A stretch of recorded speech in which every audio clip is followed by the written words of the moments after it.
Sure. Awesome. No. Thanks a lot. Sure.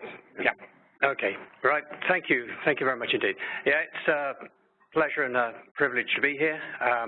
So yes, you can see I'm going to talk about natural background radiation. I thought, well, that's going to be reasonably simple. It's reasonably straightforward. But in actual fact, when I thought about it, it's what that covers is not so clear. The radium dial luminizers were exposed to radium-226, predominantly radium-226, which was dug up out of the ground, so it's a naturally occurring source. We heard about aircrew. Well, okay, their exposure is to cosmic radiation, a natural source. Underground miners, radon was natural source. Well, I'm really not going to dwell on these occupationally exposed groups, even though they are exposed to naturally occurring radiation. They've been covered, fortunately. So I'm going to actually dwell on the environmentally exposed groups, really. I touch on a few of these other groups as we pass through. Now, you've seen this before. These are the major sources of evidence on health effects of ionizing radiation. Of course, there's the magnificent studies of the atomic bomb survivors, which have taught us so much. Then the medically exposed groups, occupationally exposed groups, and the environmentally exposed groups. And in terms of the environmentally exposed groups, we've heard of some of these, the weapons testing fallout, particularly in the USSR, and also contamination, of course, Chernobyl, Hanford, Fukushima recently, Tetra River.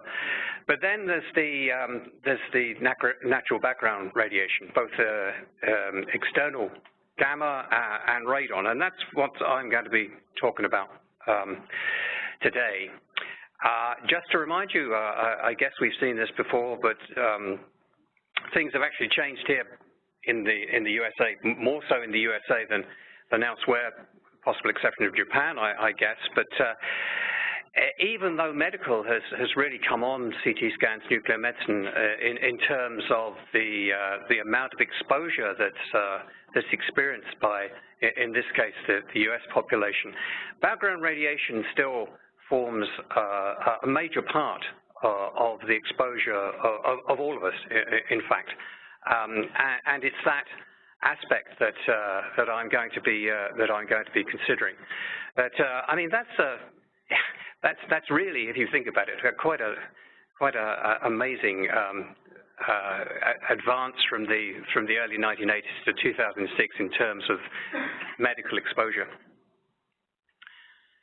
So what are these naturally occurring sources of radiation? Well, again, from Steve Simon and others' talks, you know that a component of this is cosmic radiation from the sun and indeed beyond, and that gives direct external exposure, muon showers, for example, that we're experiencing from high energy particles hitting the outer atmosphere, and also those radionuclides that are formed by the interactions of cosmic ray particles in the upper atmosphere, the air molecules. So that's tritium and carbon-14 predominantly, which are being produced all the time and therefore giving us exposure all the time from intakes of these two radionuclides. And then there's the terrestrial sources of radiation. Again, we've heard about these, the long-lived radionuclides, predominantly uranium-238 and the decay chains, and the thorium-232 and decay chains, but also, of course, these long-lived radionuclides are potassium-40, and you can see some of them down here. So we've got direct external exposure from the ground, from the construction materials that are exposing us mainly to gamma rays all the time, but also intakes of radionuclides in food and drink. Radon, of course, the radon-222 and radon-220 from the uranium-238 and thorium-232 decay chains, and all those radionuclides in the decay chains, polonium-210, lead-210, radium-226, of course. And in fact, plutonium-239 is also naturally occurring, but in minute quantities. And in fact, Glenn Seaborg separated naturally occurring plutonium-239 in the 1940s. This is because of the neutrons produced by spontaneous fission of uranium-238, which are absorbed by U-238. So you get these minute quantities of plutonium-239 in naturally occurring uranium ores. So that's essentially the sources of naturally occurring radiation that I'm going to be addressing in this talk. Not plutonium, of course, because the vast majority of plutonium that exists on the Earth today was created in a reactor and was separated in reprocessing plants. Okay, well, here's I'm pretty sure you've seen this before. This is terrestrial gamma ray exposure of the continental USA. And red is high and blue is low, purple is even lower. And you can, there's the distribution of terrestrial gamma that we're getting in the various states. And here's what cancer mortality rates look like by US counties. And red's high and blue's low. And if we go back and forth, we can see the general pattern that where there's high gamma background, there tends to be low cancer mortality rates. And that's even more obvious if we go to radon exposure in the USA. And here's again by US counties. Red's high, yellow's low. And then if we look again at lung cancer mortality in the USA, red high, blue low, we can see that those counties that tend to have high rates, high levels of average residential radon concentrations also tend to have low rates of lung cancer mortality. And this is an intriguing association which Bernard Cohen exploited in a number of papers principally in the 1990s, where what you see here is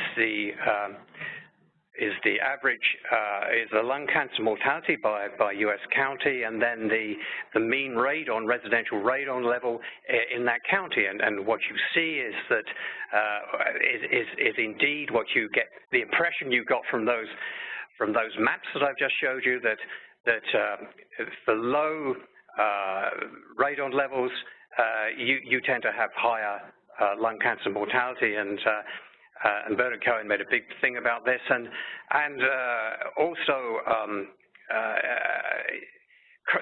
says he corrected for smoking, but this is really as I recall, it's the number of cigarettes that disappeared from shop shelves in a county. So it's a very crude rate.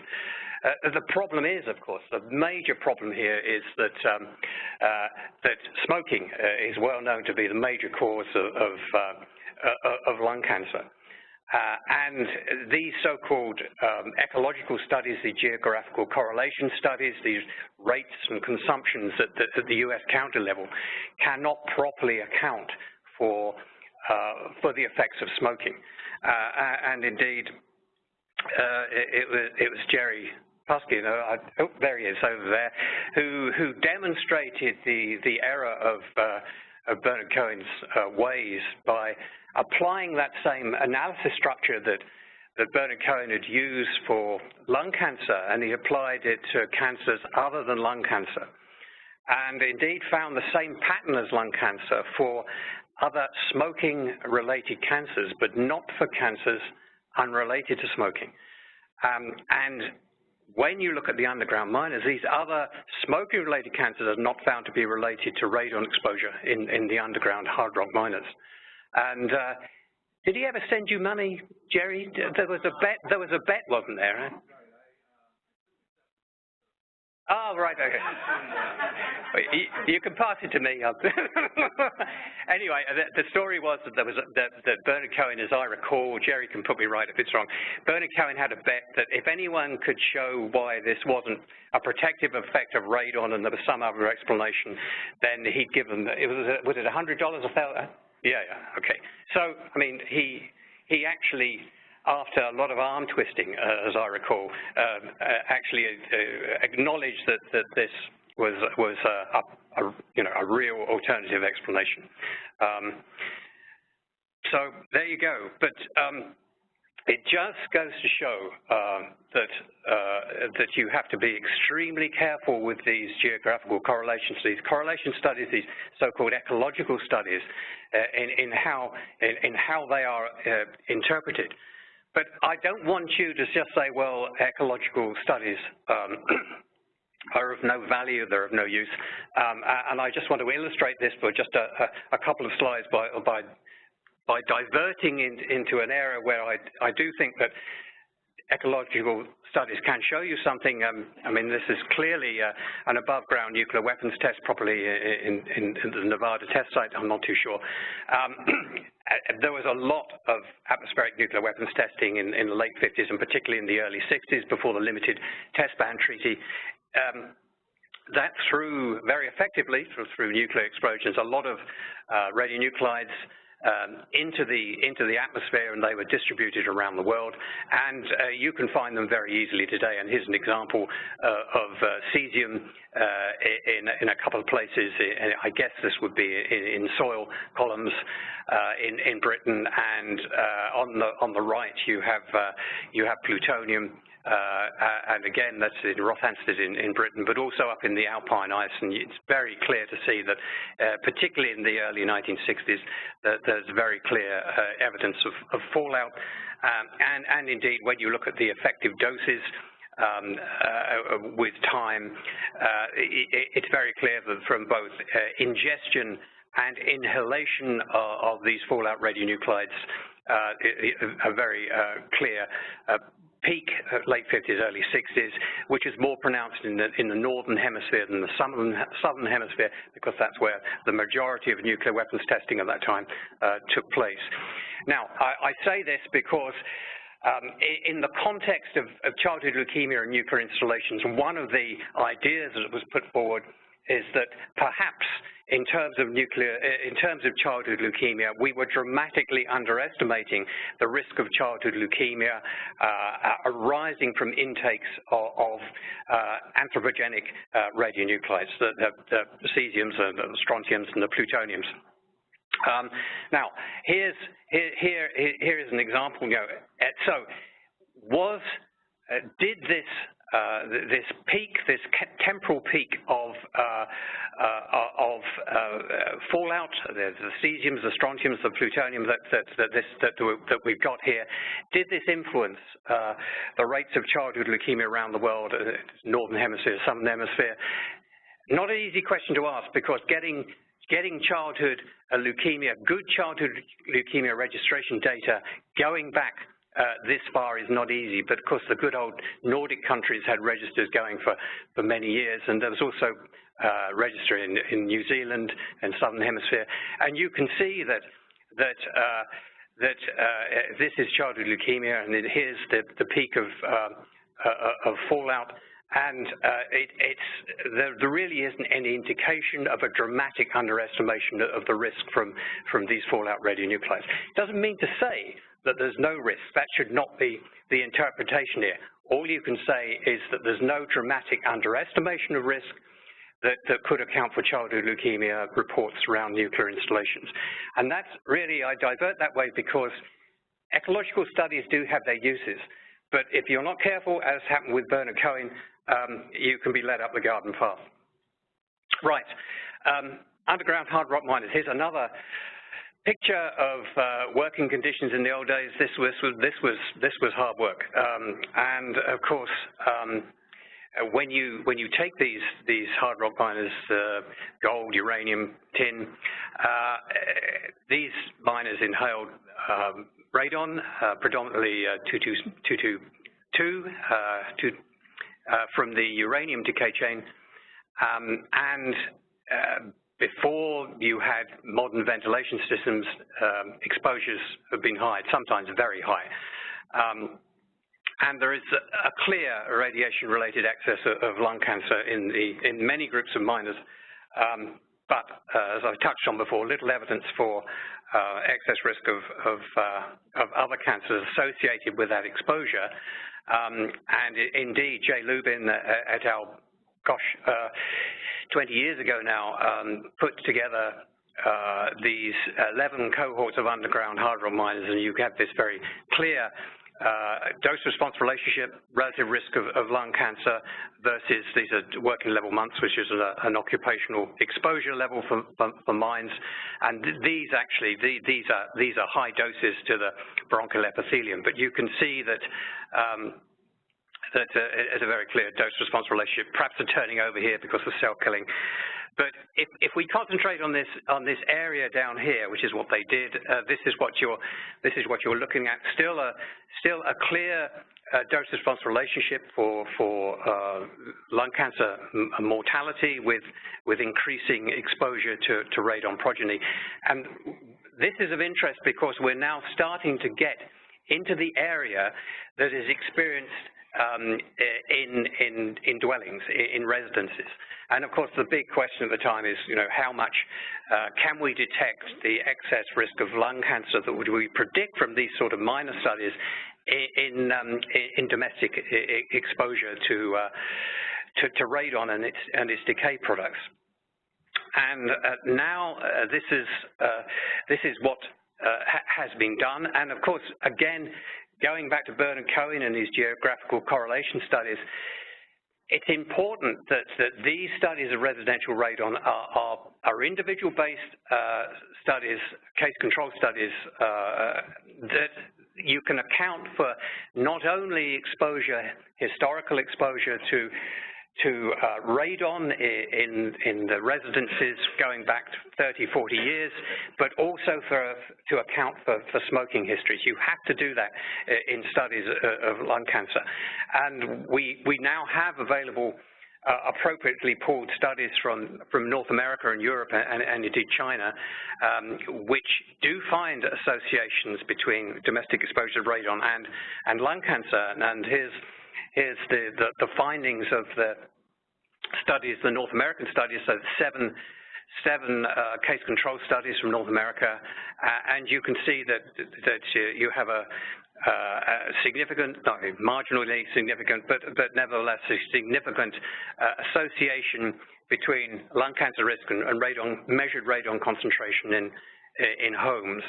And that association becomes stronger if you just concentrate on those who've just lived in a few homes, so you only have to have a few measurements. So a lot of people move around a lot, but if they, as is in here, if they just concentrated on those residing in one or two houses, then you get a stronger association. And the interesting thing is that the minor studies actually predict 12% excess at 100 becquerels per meter cube, and so that's pretty good. These findings fit in pretty well with what you predict from what I just showed you from the pooled underground minor studies. And that's what the dose response looks like. That's the overall data that was found. Again, here we have the measured radon concentration and the odds ratio, essentially the relative risk. Similarly, in Europe, Sarah Darby pooled data from 13 European case control studies, again accounting for smoking habits as well. And they come up with about 8%. You can see it's larger studies, so the narrow confidence interval, and they also corrected for random uncertainties in these radon measurements, and then the association increased in strength and became more significant. So we get a 16% proportional increase in risk. So these studies are quite impressive, and you have to bring a lot of data together to do these studies. But when you do pool these data properly, you do get these associations between radon and lung cancer, which are compatible with what you predict from the miners, and that's very important to know because the remediation measures that were recommended for houses that have, well, in the UK, it used to be, I think it's changed now, 200 becquerels per meter cube was the action level. You know, those predictions came from the underground miners, so it's important to understand that those predictions are right for exposures that occur in the home. And there's Sarah Darby's dose-response relationship. Again, you know, the relative risk and the radon concentration measured in the home. I think this is the one that's corrected for uncertainties. There's an interesting aspect to this which has been touched on in previous talks. This is what the dose response looks like lung cancer, and this is cumulative mortality from lung cancer for smokers, which is the upper curve, and non-smokers. You can see that, of course, you start off with a much bigger risk for smokers of lung cancer. But the interesting thing here is the steeper slope. And I'm not sure. I think probably in this European pooled study, you do get a significant dose response for non-smokers, but certainly for the larger pooling exercise you do.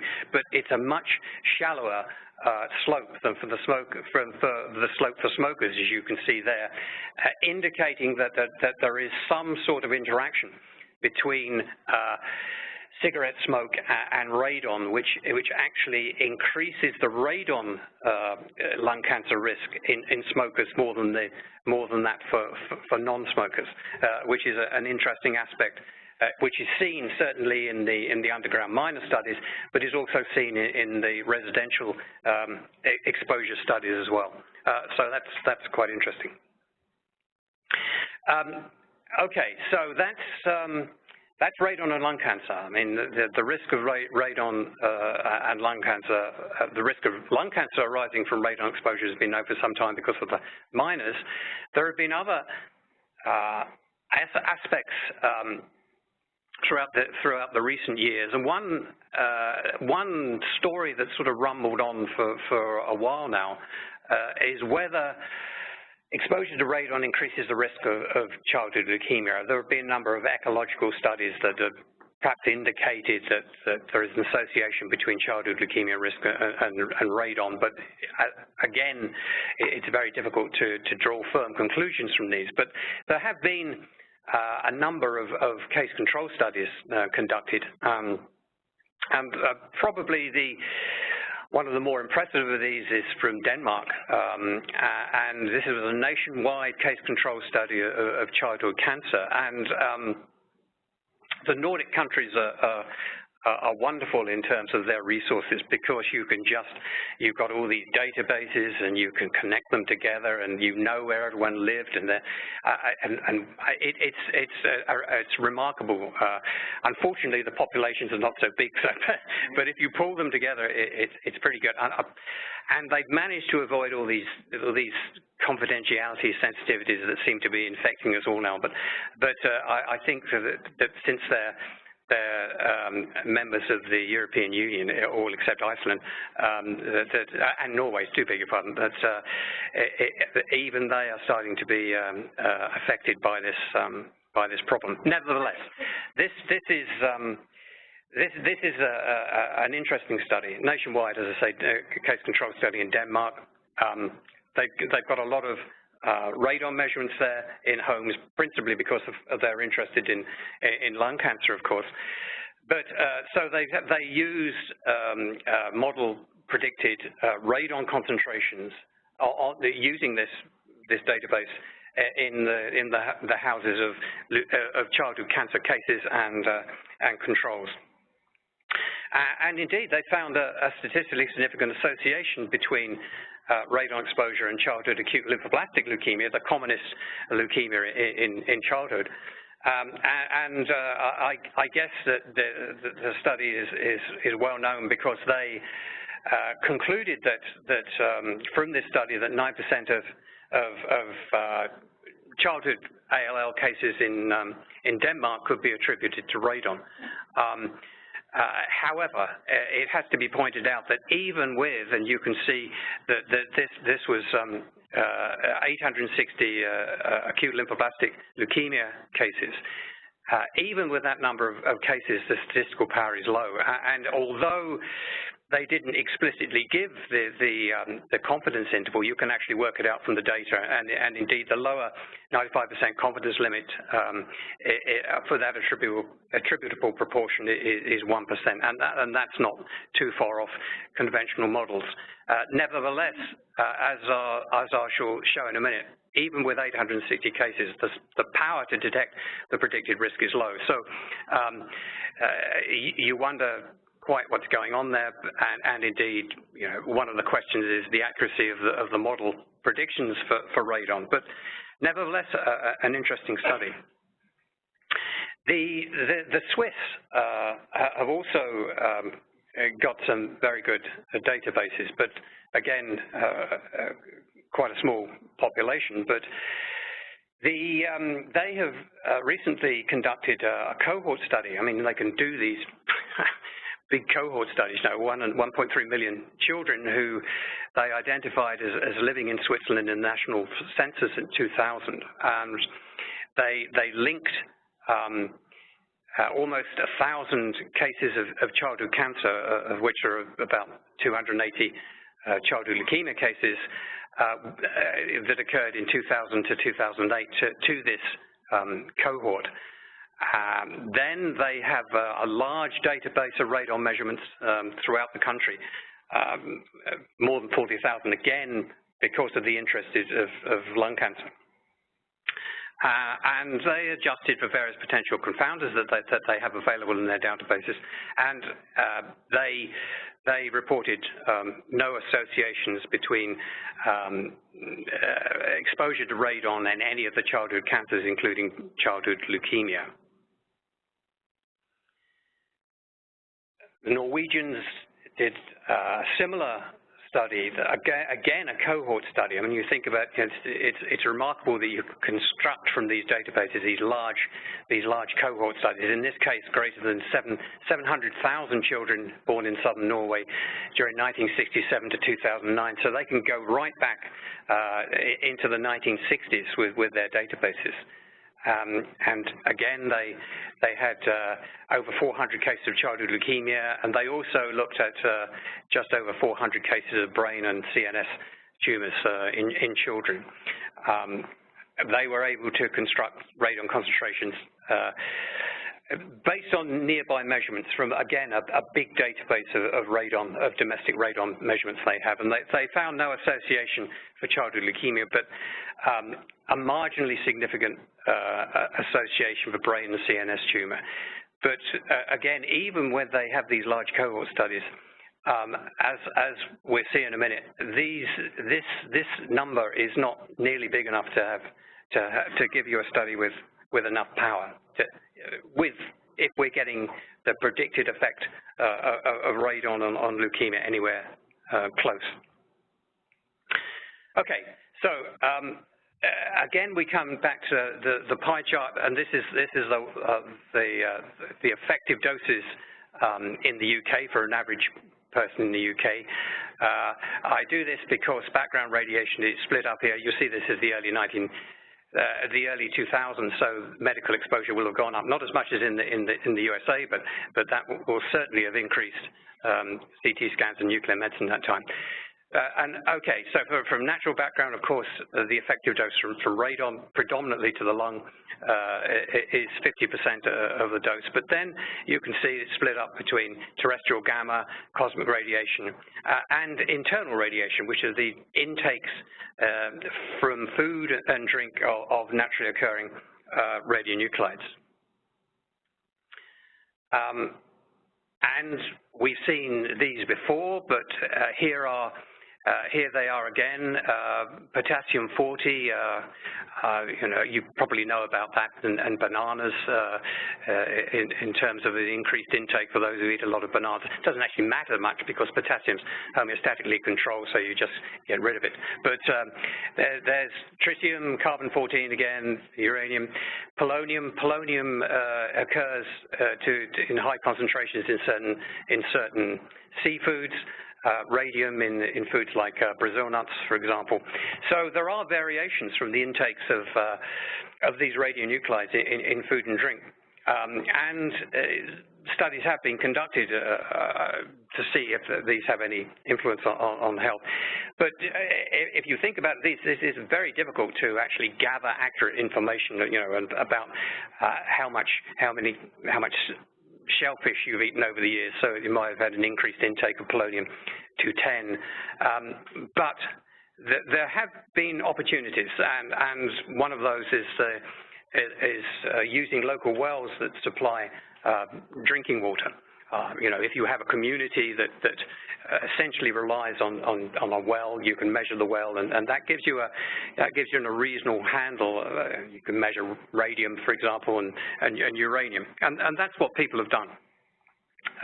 And there's a very useful review by Irina Guseva-Kanu in Environmental Health Perspectives, if you want to take a look at that. There's been studies, case control study of bone cancer in Ontario, a couple actually. There was a weak association, suggestion, that I would put it no stronger than that, between bone cancer risk and the measured radium in drinking water. It was weak at best. And when a similar sort of study was carried out in Wisconsin, no associations were found. There was Onsiovinen was involved in a case cohort study in Finland, again looking at well water of particular communities and looking at a variety of cancers, stomach cancer, you can see urinary cancers and leukemia. They found no associations between these cancers and levels of radioactivity in the drinking water in these wells, but it has to be said that the numbers of cases were small. Right, so in the UK, the average annual effective dose, and again, emphasize the point that this is effective dose because radon delivers almost all of its dose to the bronchial epithelium, and so you must bear in mind that this is the effective dose. It's 2.6 millisievert. It'll be more than that now because of the increase in medical, but 2.2 millisievert of that is from natural sources, predominantly radon and the dose for lung.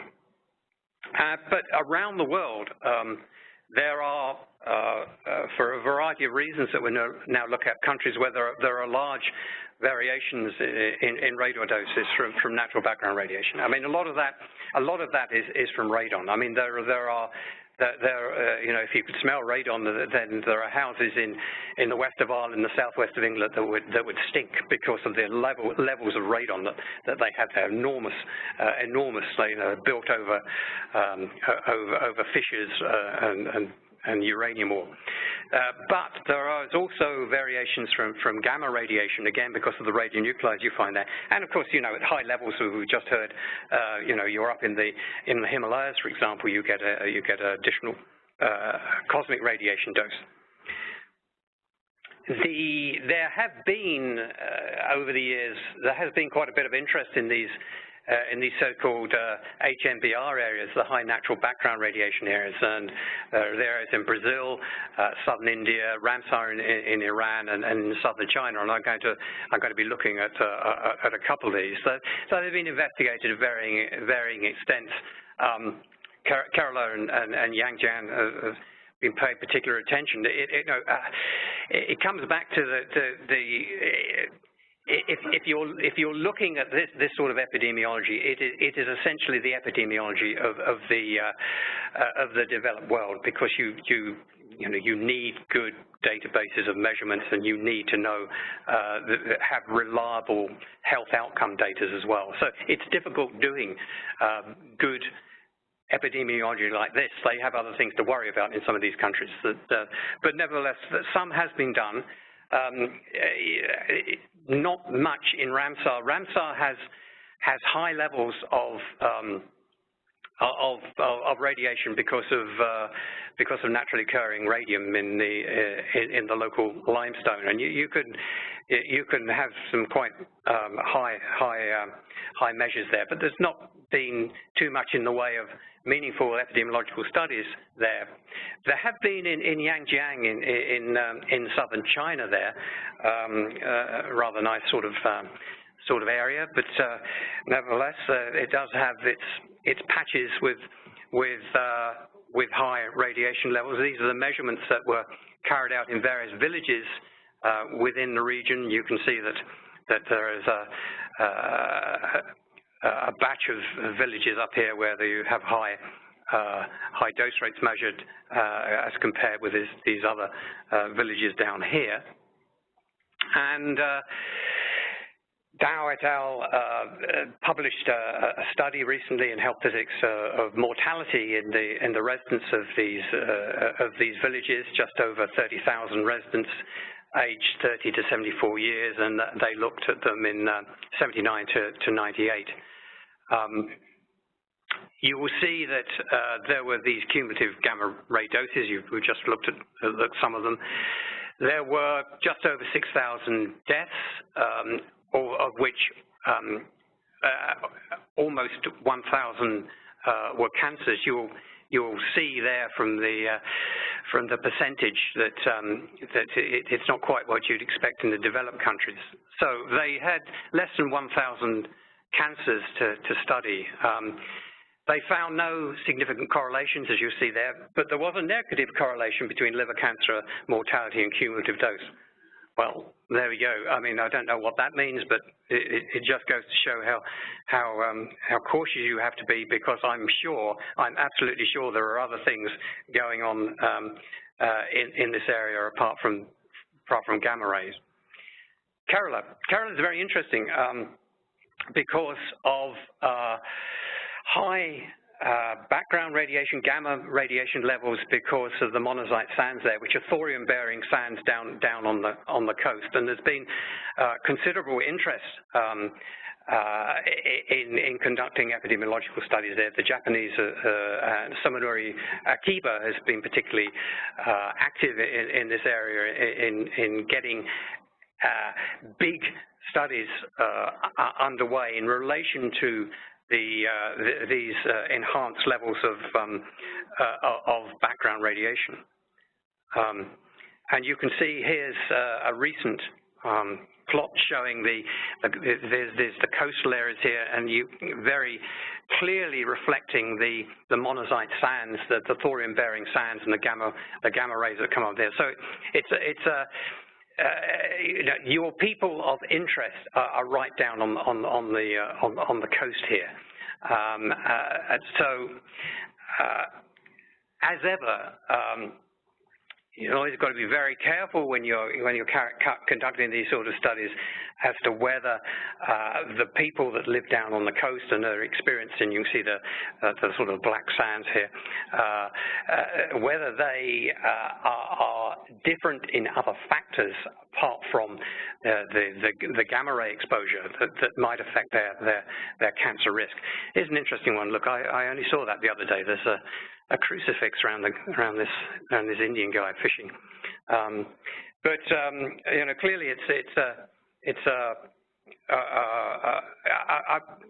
frankly a relatively primitive lifestyle, and they get up to all sorts of things like these things called biddies, which are homemade cigarettes. So there are all sorts of weird and wonderful things going on that you'd like to try and account for. I think that there have been more data gathered since this study of Nair et al. But this is the most recently published comprehensive study of the Kerala region. And they looked at cancer incidence, and it's important, there's cancer incidence in this region, because as I understand it, the Japanese funded the setting up of a cancer registry in this area. I mean, there may very well have been other reasons for doing this, but I understand that there's quite a bit of Japanese money went into the construction of this registry. So they were able to use incidence data rather than mortality data. And they're looking at effectively 70,000 residents, again, adults, so it's 30 to 80 years during this period, 1990 to 2005. They've got more than 70,000 gamma ray dose rates measured. And this study was about just approaching 1,400 cases of cancer, only 30 of which were leukemia, which would be your primary cancer of interest, really. They found no significant correlations between any of the cancers they looked at. But if you take the cancer excluding leukemia, then you have this negative dose response. I mean, it's not significantly so, as you can see here, but the interest that for example, Suminori Akiba has, we'll see in a minute. But this is what the dose response looks like. You can see from these 30 leukemia cases, you really can't extract any information. But interesting,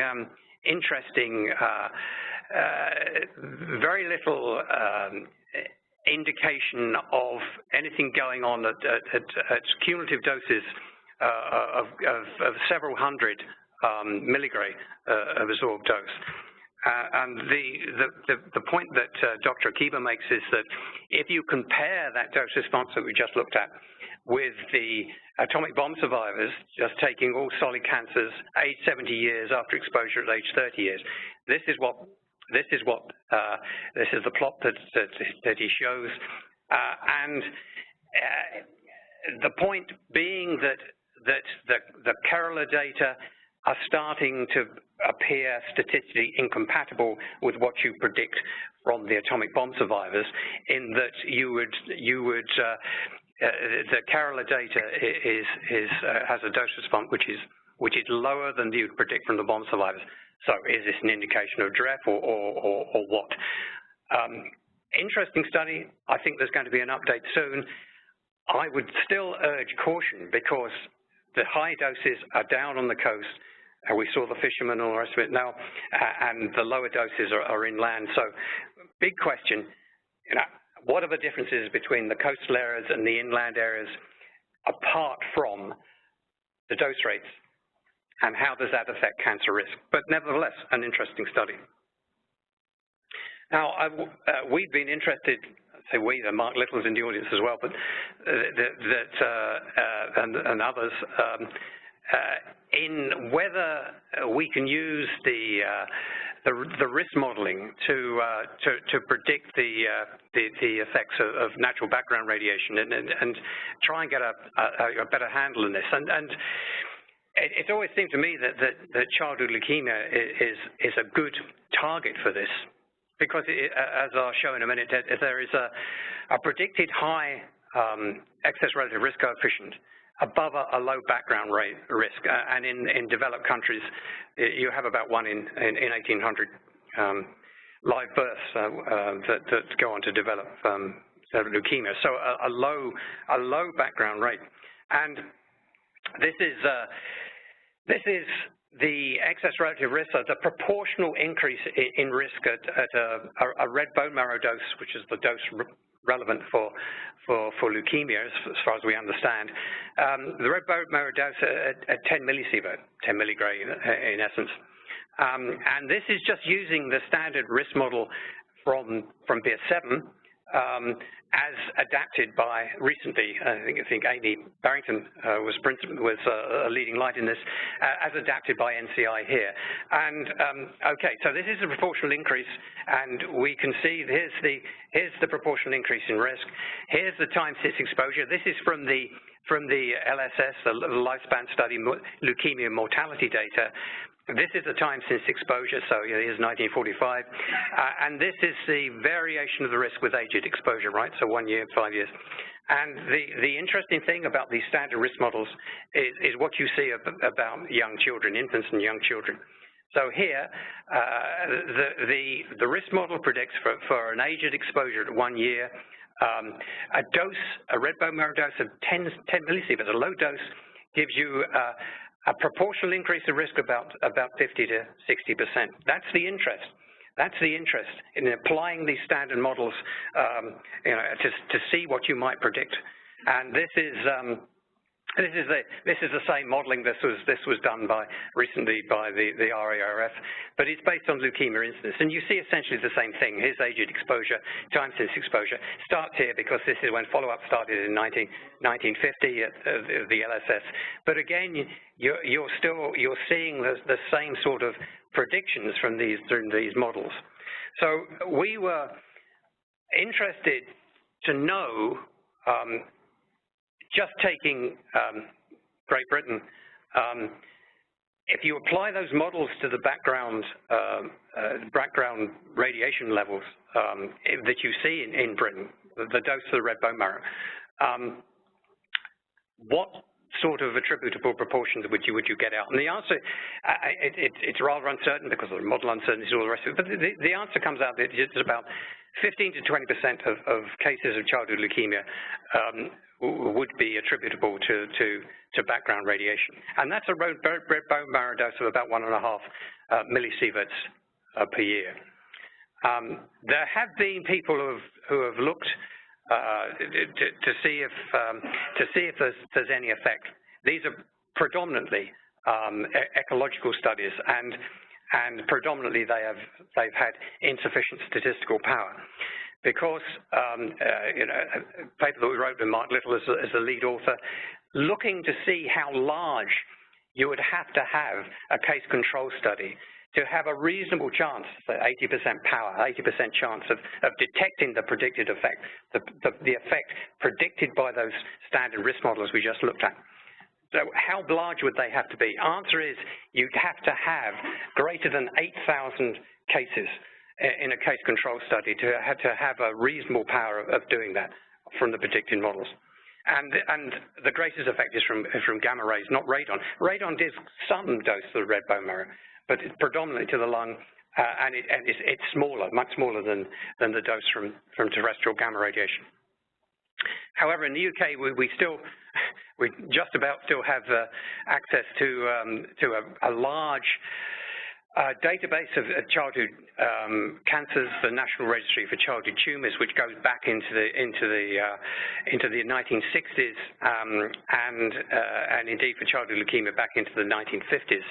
So that covers the whole of Great Britain. So it does make such a study feasible. And indeed, we have just published the initial results, the preliminary results from this study, and that we're still working on improving that now.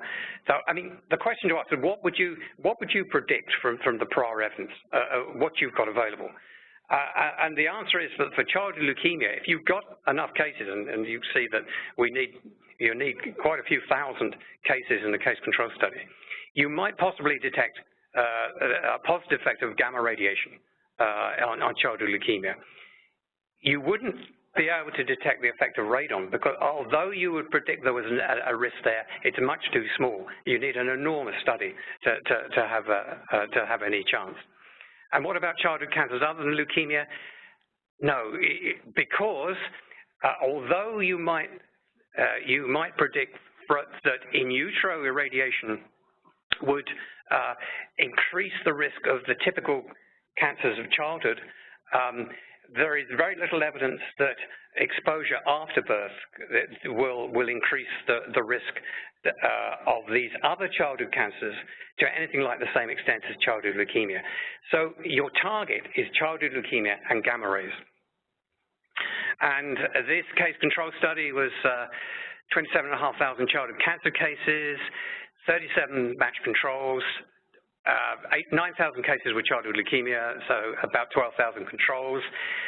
So we took the cumulative birth to diagnosis exposures of background gamma radiation, and we also had a big radon database for lung cancer, and estimated the dose for the maternal residents at the birth of the child from these nationwide data. Now, this initial study was not perfect by any means. Incidentally, this is Great Britain, and if you ever wonder what the difference is between Great Britain and the UK, my passport says United Kingdom of Great Britain and Northern Ireland. So Great Britain is England, Scotland, and Wales, missing out Northern Ireland over here. So what we did is take these intermediately sized districts, smaller than counties. They're actually misleadingly called county districts, but there are about 460 of these in the country. As I say, they're administrative areas. But at the moment, we only had just over 2,000 indoor radon measurements and many more radon concentrations, gamma measurements here, radon measurements here, a lot of them because of the interest in lung cancer, not so many of gamma. We were able to make adjustments for socioeconomic status based both on the paternal occupation, which we had in the database, and the census ward, which is a very small area, deprivation index. So we could make these adjustments. And lo and behold, for gamma rays, there was a significant association with leukemia. Other childhood cancers, no. For radon, neither for leukemia nor other cancers did we find a significant association with exposure. The interest being is, of course, this is what you'd predict from the prior evidence. If you go on to look at the red bone marrow dose, then again, this is the relative risk per millisievert red bone marrow dose. Again, statistically significant, but nothing for radon when you work out using standard dosimetry models for the RBM dose. Nothing for radon. So that was quite interesting. This is what the sort of the dose responses looked like. Here's leukemia, and here's for all childhood cancers except for leukemia. Nothing much going on here at all, but a significant dose response for leukemia. And here's the excess relative risk, which I compare because childhood leukemia is a very interesting cancer to study in relation to radiation exposure. And I've just put this what we've just been looking at here for the natural background radiation study for children. We have this reasonably wide confidence interval, but here's the excess relative risk per gray there, and this is how it fits in with the in utero studies from the big Oxford survey of childhood cancers. The initial results of the UK CT scan study for childhood leukemia, and indeed the Japanese atomic bomb survivors exposed as children at a high dose. I mean, that to me, it starts to produce an interesting pattern. Early days yet, but interesting. And I will show this. I put this in because John Boyce showed it, but I put it in because I'm going to tell you something that he didn't. Here you see the stable chromosome aberrations, the translocations in peripheral blood lymphocytes in the Japanese atomic bomb survivors irradiated in utero. These are the black dots here, and you can see this quite remarkable absence of anything going on at moderate and high doses. And these are some of the mothers here which are conforming to, as you'd expect from the studies of other exposed adults. And indeed, John did show that, and that's fine, except that what the authors themselves, and this is Nori Nakamura's group, and I'm pleased to say that they're continuing to work on this, what the authors themselves pointed out is that these low doses, which are comparable to those you'd received from diagnostic radiography, there is a statistically significant signal, which then sort of dies away. So, you know, it may be that you're looking at some sort of highly sensitive, hypersensitive cell killing effect in these cells down here. to give you nothing in terms of the stable chromosome translocations. And maybe that's what's accounting for the absence of childhood leukemia in the exposed bomb survivors. Although I have to say that on Japanese national rates, you'd only expect 0.2 of a case in those survivors. But a very, very interesting finding from the RARF there. I have to say that this British case control study of natural background these were only preliminary studies. It is not adequate, of course, to have these to have individual doses based on county district averages. We've now got over 10,000 measurements of indoor. These are indoor measurements all over the country. We're now applying them to individuals, cases and controls. We've got many more cases and controls now. And so this study is, those results are just sort of an early indication of what may develop in future. Nevertheless, interesting to me initial findings, but the emphasis here, if you're going to do anything sensible here, you really do need big case, and of course control numbers, but big case numbers. And that means you're going to have to use models and available records to generate doses. Okay, so just to finish off with a few slides about what else is going on in terms of gamma radiation studies. The Swiss, again, very active in this field. We saw the study that I did of radon and childhood cancer. They've now just, it's EPUB in environmental health perspectives. You can find it up there. They've got a cohort of 2 million children who were included in either the 1990 or 2000 national census, and they followed up these children to 2008. They had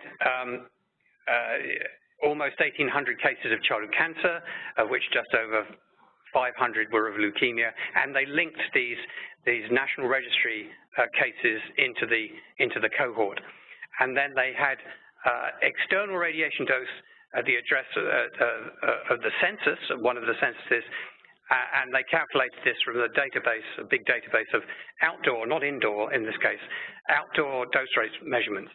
And they made a number of adjustments for potential confounding factors. Again, they had this ability to large databases that they could control for socioeconomic status, all sorts of other things from these large databases. And this is what they were just recently reporting. So you can see here,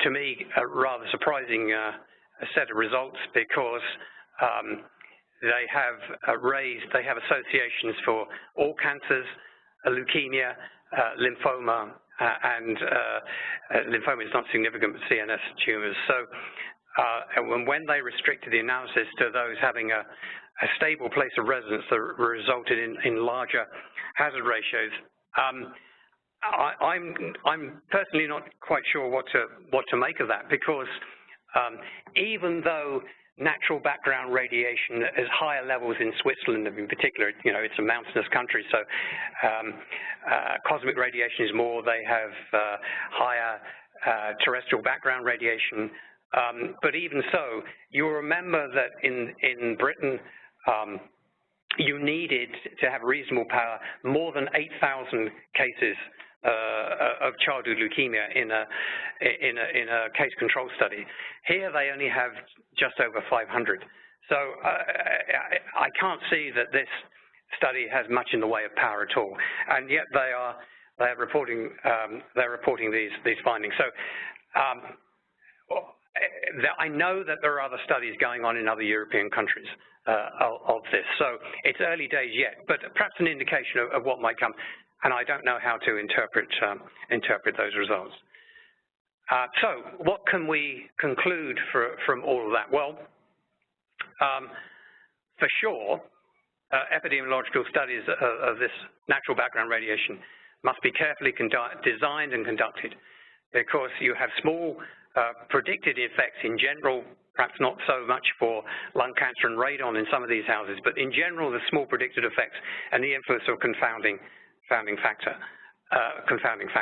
Now, you know, I don't think there's much doubt. I don't think anyone would argue that the impact of residential radon on the risk of lung cancer has been demonstrated by these carefully conducted pooled case control studies. Other effects are less certain. We've seen the Kerala studies and what they might mean.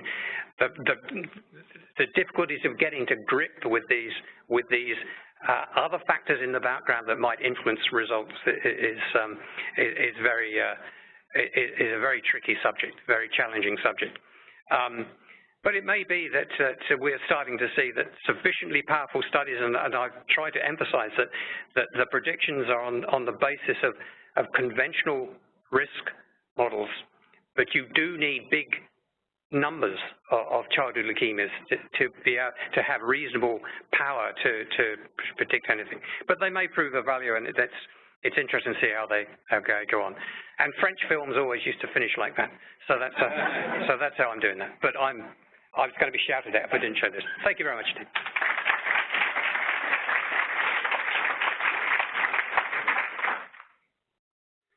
Thank you very much, Richard, for natural exposure. Questions, please?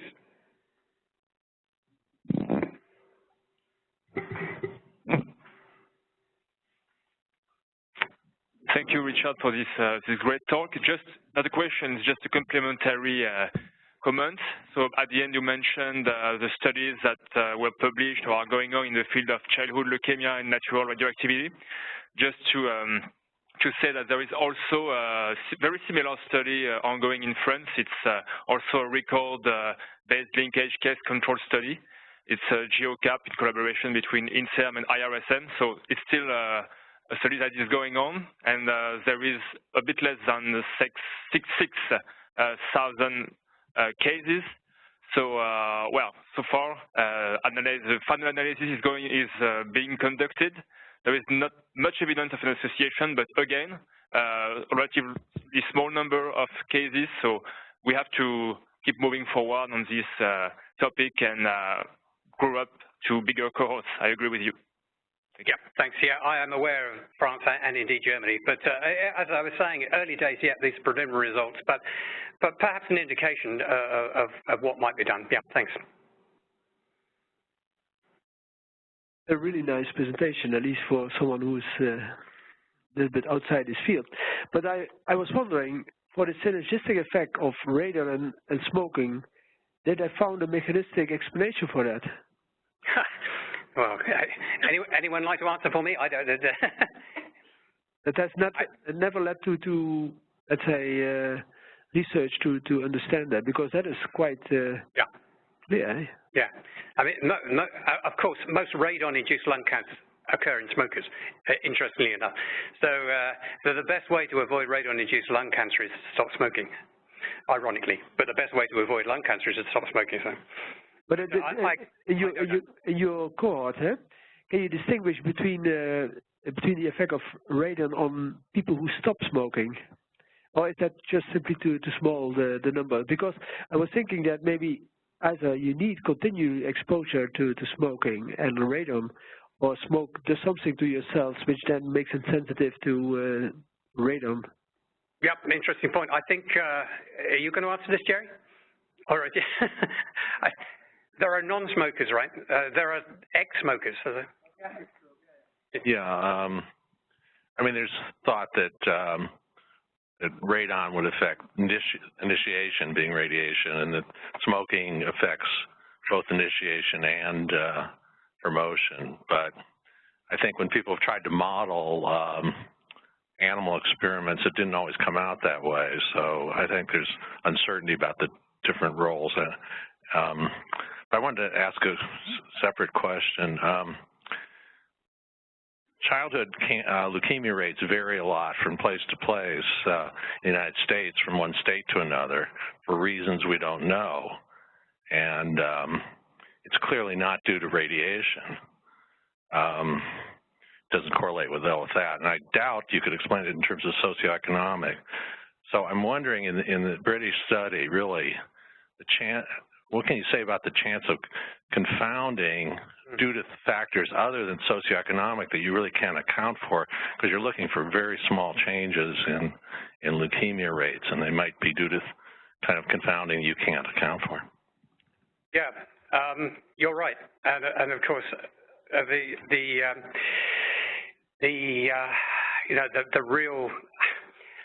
the real problem is getting to grips with confounders, and I think it's Donald Rumsfeld, the unknown. So it's true. I mean, there has been a lot of study of using this big childhood cancer registration database in Britain to look at the effect of population density, urban-rural status, socioeconomic status. I mean, socioeconomic status has a significant effect. What might be the cause of that, I'm not too sure. But when I was doing this study here, these are in general long established registries, particularly those in the Nordic countries and in Great Britain. There's the national. I mean, you know, this is the great thing about the British data is there's a point there is based on such large numbers that the rates are very stable. But you can see there tends to be a general trend upwards, and this is seen elsewhere. But the thing that strikes me about this is that you go from New Zealand, there's Connecticut's in there, for example, Saskatchewan. There really isn't that much variation. I mean, actually, when I often say about that, there is remarkable consistency of the rates over time and geography. Now, I can't speak for various bits of the USA, except for Connecticut here, which has been going for a long time. But cancer registries take a long time to get going, is what I would say, and eventually you're getting up to 100% completeness. But in the early years, you're lucky to get to 90%. Now, whether you're seeing that catching up of completeness for some of the later registries, should I say, as they come along, I'm not too sure. There's a lot of discussion in the literature as to what this gentle upward trend over time might mean. And indeed, a lot of discussion as to whether it is indeed an artifact, because you're just catching cases that perhaps you didn't catch before. And you can see that in the early years, a child dies of infection in the early stages of leukemia, and leukemia is never recognized. And maybe there's some small level of that going on. But I think those are remarkably consistent rates over time. How to fully and persuasively account for confounding in these studies, I don't know. Yeah, so I have a related question about confoundings as well. And yeah, so it's very interesting in the study for the people living in the very radiative places like Yanjian and Kerala. It's interesting to notice the negative association we found in the data between the radiation and cancer. So I'm wondering, could this be partly attributed to some healthy worker effect? Because I don't know, maybe the younger and the stronger males go out fishing and enjoy BD smoking, so they're overall healthier. So are there such covariates adjusted in this analysis, and could this distort the association we found in like the published data? And also another question is this is a question about confounding. Another question is how the dosimetries are reconstructed for this person. Could the living standards, like where they live, what the materials they use to build their house, and like what they eat every day, introduce uncertainties in like reconstructing the dosimetries and how these are controlled or handled in the analysis. So I'm just curious about that. Thank you. No, I think you're absolutely right, and I try to give a flavor of my skepticism. The problem with this is, as I showed, you've got the high doses are right down on the coast, so it's and the lower doses are further inland. Now, you're not going to get fishermen inland, and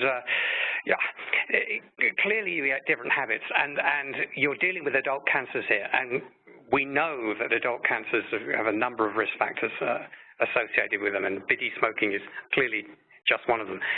I mean, if you talk to Suminori Akibo, you know, who's heavily involved in these studies, he says, look, you know, we actually collect a lot of data, we adjust for biddy smoking, we adjust for all these other things, and that's what comes out of it. And you know, and he's very persuasive in his arguments. But I'm still left wondering if there are any important differences between the coastal areas, which are your high radiation areas, as you saw in that very narrow strip of high dose rates, and you move back into the country away from the coast. And there are going to be differences between coastal areas and inland areas. Are they important? I don't know. But an interesting study nevertheless, but questions to answer. I believe we can postpone discussion until 5 p.m. because now it's time of lunch. We have a very short break, only for 45 minutes. So could you please leave your questions for the evening?